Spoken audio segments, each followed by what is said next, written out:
नमस्कार, मैं रामदुलार सिंह और आप देख रहे हैं आवाज बुलंद। 2024 का चुनाव अपना तीसरा चरण पार करके चौथे चरण के तरफ अग्रसर है और इस दौरान काफी परिस्थितियां बनी बदली। जो लोगों का अनुमान था कि पक्ष और विपक्ष में कांटे का टक्कर होगा, वह अनुमान लोगों का धरा रह गया। पहले चरण के चुनाव से ही विपक्ष काफी प्रबल दावेदार रहा।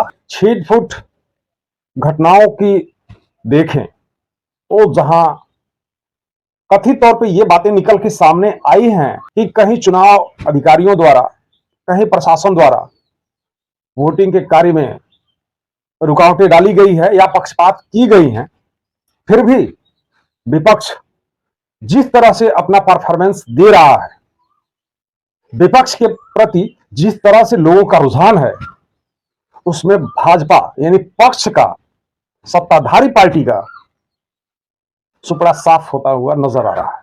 मैं ऐसे ही नहीं कह रहा, मुद्दे की बहुत सारी बातें हम लोग करेंगे, लेकिन पहले देखते हैं इनकी चुनावी रैलियों को।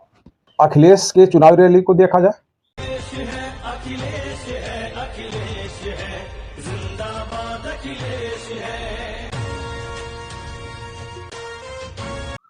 तेजस्वी यादव को देखा जाए।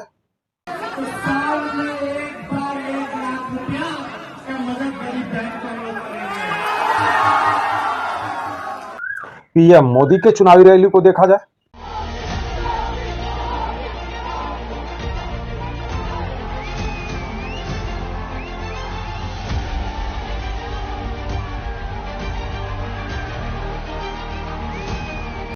ये पीएम की रैली है जो बीजेपी में सबसे शीर्ष पर है। इन्हीं को सब लोग कहते हैं कि आप देखिए इन्हीं को, और इनकी रैली का ये हाल है। कथित तौर पे यह भी सरेआम है कि बीजेपी के रैलियों में भीड़ बढ़ाने के लिए लोगों को पैसे देने से लेकर तमाम कई सारे भ्रामक वादे करके भीड़ जुटाई जाती है।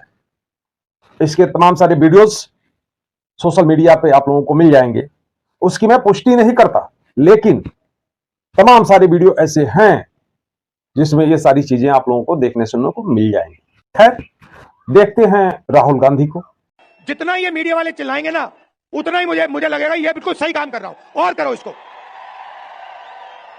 मीडिया वाला जो भी बोलना चाहे बोलो। अब जरा हम लोग प्रियंका गांधी को भी देखें।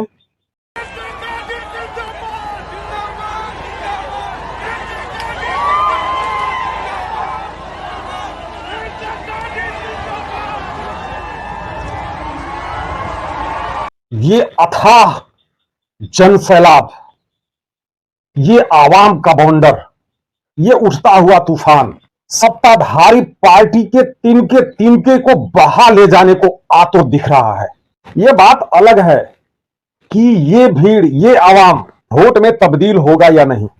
मैं इसलिए कह रहा हूं कि पिछले उत्तर प्रदेश के चुनाव में आप लोगों ने देखा था कि अखिलेश यादव को लोगों ने कितना चाहा था, उनकी रैलियों में कितनी भीड़ थी, और नतीजा क्या आया। भारत का पहला वह चुनाव था कि एक ही पार्टी 100 से अधिक सीटों पर मात्र 30 वोट से लेकर 900 वोट के अंदर के ही अंतराल से हारी हो।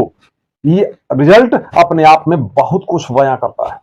लेकिन वहीं पिछले चुनाव में प्रियंका गांधी के द्वारा जो चुनावी रैलियां की गई थी, कांग्रेस के अन्य लीडरों द्वारा जो चुनावी रैलियां की गई थी, और रिजल्ट क्या आया था, जो गैदरिंग थी इनके रैलियों में,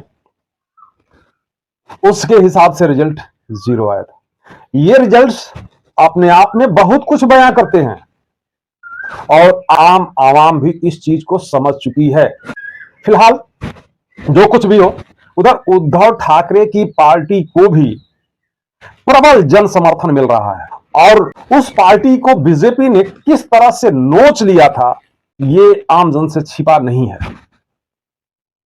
और उसी का देन है कि आज आम आवाम बौखलाई हुई है कि जो हमने मत दिया, उस मत का बीजेपी ने दुरुपयोग किया है। आम आवाम यह भूल नहीं पाई है कि बीजेपी द्वारा लोकतंत्र को किस तरह से कुचलने का काम किया गया है, और शायद यही कारण है कि आम आवाम इस नतीजे पर आमादा हो चुकी है कि तुम करो लोकतंत्र की हत्या, लेकिन हम इतना प्रबल मत देंगे कि तुम्हारे गड़बड़ी की कोई गुंजाइश नहीं रह जाएगी।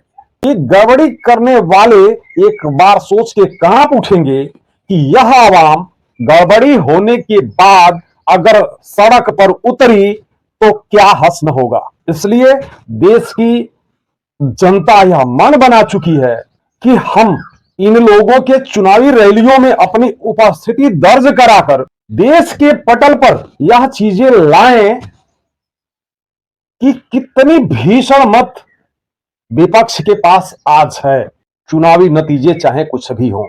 और यह देख करके बीजेपी के लोगों को दहशत हो गया है और यही कारण है कि बीजेपी के लोग कुछ भी बोले जा रहे हैं। इसलिए कि आम आवाम का कहना है कि बीजेपी के लोगों को यह पता चल चुका है कि इस देश से हमारा सफाया होने जा रहा है। लोगों का यह मानना है कि पूरे भारत से अधिकतम 30-40 सीटों पर बीजेपी सिमट के रह जाएगी। जो लोग कहते थे कि 5-10 सीटों पर ही रह जाएगी, अब लोगों का यह कहना है कि 30-40 सीट तक आएगी। उसका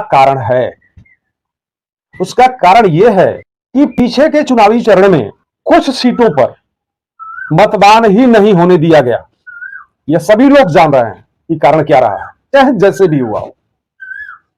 लोग यह समझ रहे हैं कि 10-10 लोग, 12-15 लोग जो प्रत्याशी के रूप में अपना पर्चा दाखिला किए थे, तो अपना पर्चा क्यों वापस ले लिए। वो लोग सब समझ रहे हैं कि 10-10, 12-12 लोग जो चुनाव में प्रत्याशी के रूप में अपना पर्चा दाखिल किए थे, वे सभी के सभी लोग अपना पर्चा वापस क्यों ले लिए।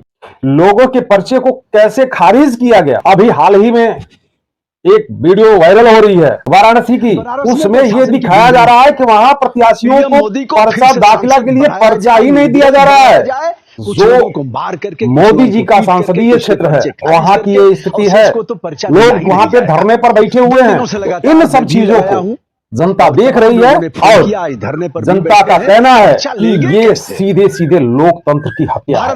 इसमें कुछ पार्टियां ऐसी हैं कि चुनाव को आम जनता तक पहुंचने ही नहीं देना चाह रही हैं। अपने शक्ति के बल पे, अपने कुंठित सोच के बल पे चुनाव को अपने पक्ष में कर लेना चाह रही हैं।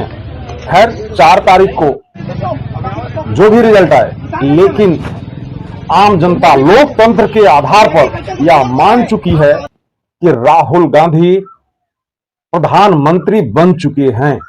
नमस्कार, जय हिंद, जय भारत, जय जवान, जय किसान।